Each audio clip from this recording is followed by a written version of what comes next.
Leon, how you doing? Congratulations. Winning the title is obviously an incredible special thing. What does it feel like to retain it, and especially to do it here on home soil? It's amazing, you know. It's like every kid's dream to be able to live this moment out. And I said it all week. I truly believe that this is my era, you know.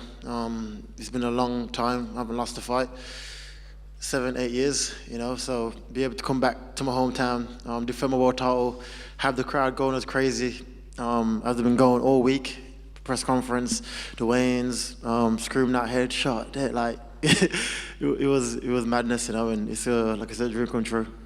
The first one ended in a knockout, and I know Kamaru in the lead up to the fight was talking about dominating rounds leading up to that. How satisfying is it to actually win it on the scorecards this time and actually be winning that amount of rounds against him in the fight rather than it being just a one-shot deal? I think just proved that how much I've improved, right, over the years. I wasn't able to show my performance in Utah because altitude. I think that showed now that altitude played a big part in my performance, you know. And yeah, but like I said, Kamaru's a tough opponent. He's got a great team behind him. But it's true, like I said, believe it's my time. And how does it feel? It was just a few years ago you walked out at the O2 to face Gunnar Nelson, and it felt like the crowd were more with Gunny than they were with you. And you've seen other fighters from the UK promoted above you in your weight class in the past. This was your night, main event, world champion, in front of all those fans. How much did this occasion and this whole week mean to you? Meant the world, you know, meant the world to me, and to be able to overcome so much in my career, you know. I took the hardest road to get here, you know, and I feel like you all know that I took the longest road to get here, and so to be able to now finally earned my respect the hard way, no one gave me nothing. It's even more satisfying for me, for my team, to believe in my team, believe in the UK mixed martial arts and what we're doing, you know. So it's definitely more satisfying for sure. And the last one from me. Dana was just up here and he said it's definitely going to be Colby for you next. Give us your thoughts on that. I don't know how that makes sense, you know. He hasn't fought for over a year and a half, sat out, not injured. I just don't get how he just slides in for the world title shot when there's other guys in the division that's been active, been fighting, didn't sit out. So yeah, like I said, I'm the king now. I've earned my way, you know. So I feel like I should decide who's next, you know. So yeah. In front of you, right here. In terms of your game plan, obviously in the second fight, you said the altitude played a big factor, but it seems like you were on your back against the fence quite a bit. You found yourself in that situation here, but you successfully defended the takedown. So how much of this camp was just working on getting off the fence and keeping him off you against the fence? I got a great, like I said, team behind me, great wrestling coach, Camby, and that we drilled. We know that once we get his arms locked, he's effective with his takedowns, and also the game plan was just not letting him lock his hands together to secure the single leg or double leg. And I know once he did that, then the fight would be mine, you know. Colby, after the fight, said that after he watched the first round, he said it seems like Usman coming out southpaw frustrated you, or you couldn't figure it out. How true is that? Not true at all. You know, I think I came orthodox. You know what I mean? So, yeah, it is what it is. And you didn't seem to throw many punches. It was very kick heavy. Was that the game plan coming in? Yeah, I was attacking his legs, attacking his body. I know he would have been worried about the kicks, right? Because of what happened in the last fight. So I was trying to use my kicks to set up my hands, to bring his hands down, to be able to land the head kick. But fair play to him and his team for working again, get a great game plan, and him being disciplined all the way through the fight. For me, not landing a clean head kick, you know. Final one for me. What did you make of the point deduction for the fence grab? Like, it seems like you didn't quite know what was happening until Turpting was like watching the replay. I thought I should have got a warning at least, like a final, like this is a final warning, you know. But we just took the point straight away, and but yeah, here's what it is. Leon, what is your relationship with Kamaru? Like, you didn't touch gloves at the beginning of the fight. You guys are kind of talking to each other in between rounds, but there does also seem to be a lot of mutual respect. I'm curious what your attitude is towards him. Is there a beef, or is it just like competitive? Just competitive, you know. Like I said, I wish him well in whatever he chooses to do next. You know, there was never no beef between me and Kamaru. I feel both just thought we was the better man, and that was it. You know, you heard his words after the fight, and I feel the same way. You know, like I said, I wish him well. The sport is hard. So, yeah, respect to him. He also said that you'll see him again. Do you think there's any world where you'll fight him again? Probably not. Probably not. It's been 3 fights now, you know. So I want to move forward in my career. So yeah, I'll look towards more different fights, you know. In regards to Colby, you know, you said, oh, it doesn't make much sense because, you know, he's been out and his record is like whatever. But for you as the champion that's getting pay-per-view points, is he not the guy that's going to make you the most money? If you're going pay-per-view wise, I'll probably go, if Masvidal beat Burns, that's the fight to make, if you're going pay-per-view wise. But I just don't see how Colby just sits out for a year, not injured, and then just sliding for a title shot. When I had to work my 12 fights to get there, you know, and when I was trying to get my title shot, they're always like you're saying, who is he? And I don't know who he is. And now I'm the king. Now they're saying, he's allowed to just jump the line and just jump straight in. But like I said, I'm the king now. I'll decide who's next. So if Masvidal wins in Miami, for you, that's the one that makes most sense? Yeah, I just don't like him, you know, so I feel like that's the one I need to get back. I feel like there's a storyline there to tell.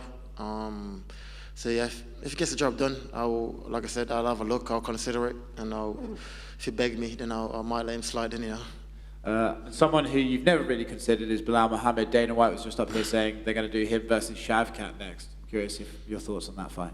It's a good fight. It's a good fight, you know. But like I said, for example, Bilal Muhammad, he's been like fighting, you know. Colby hasn't been fighting, and he's still competing, you know. So yeah, like I don't care who wins out them two, and that's it. Leon, just over here. Here, you're right. You briefly spoke about it just now. You spoke about your coach, Camby. I think he's at the back somewhere. Big story of this fight was that even when Kamaru took you down, you were able to quickly get back up, and a lot of that is down to your wrestling coach, Camby. He actually posted something earlier this week on Instagram, which I thought was quite nice. He said, Fearless literally started in a hut, on the smallest amateur shows, now to main events with UFC world champions. Follow your dreams, praise to God.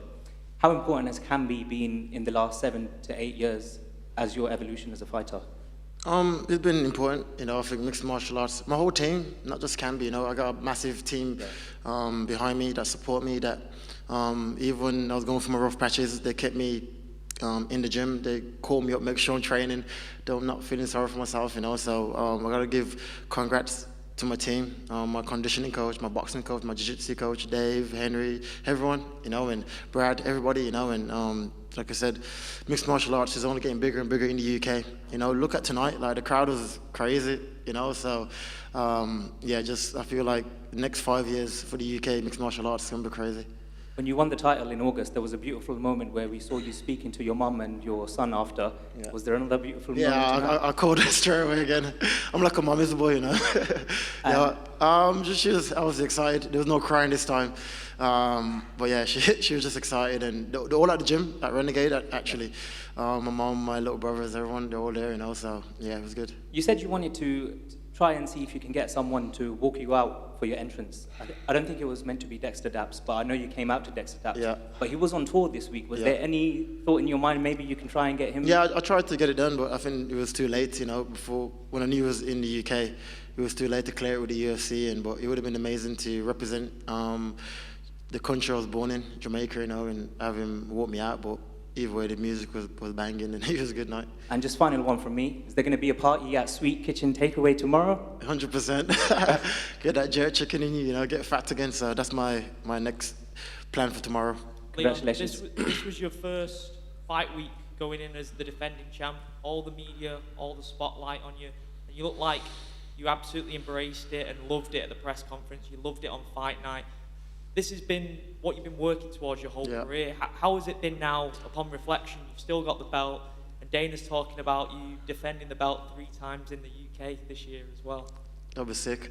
It just proved to my belief, you know, and like I said, it was a hard road to get here, you know, so now to be able to enjoy these moments with the UK fans, with my team, defending my world title at home, it means the world to me, you know. I feel like this is every kid's dream. If you could say to a kid, what would be a dream scenario, it would be this, you know. So to be able to have it happening right now at 31 years old, after going through such a rough patch of my career, it only make a bit more icing on the cake, you know, for me, and yeah, it's good. Are you just seeing dollar signs now? Because obviously Covington's been mentioned, Masvidal's been mentioned, but probably above them, obviously if McGregor gets through Michael Chandler, he's said that he wants a shot at the welterweight champ. Yeah. That's the most dollar signs you'll probably see in the fight game, a McGregor fight night with a title on the line. Is that something that you're eyeing up? Like I said, anyone can get it, you know, like, prove your case in the division and I'll give you a title shot, you know. I want to be active champion. I'm only young, you know, so I want to be fighting, and if you prove the case, then I'll fight you, you know, and that's it. Congratulations. Leon Abbott. First of all, Team Renegade are taking over, man.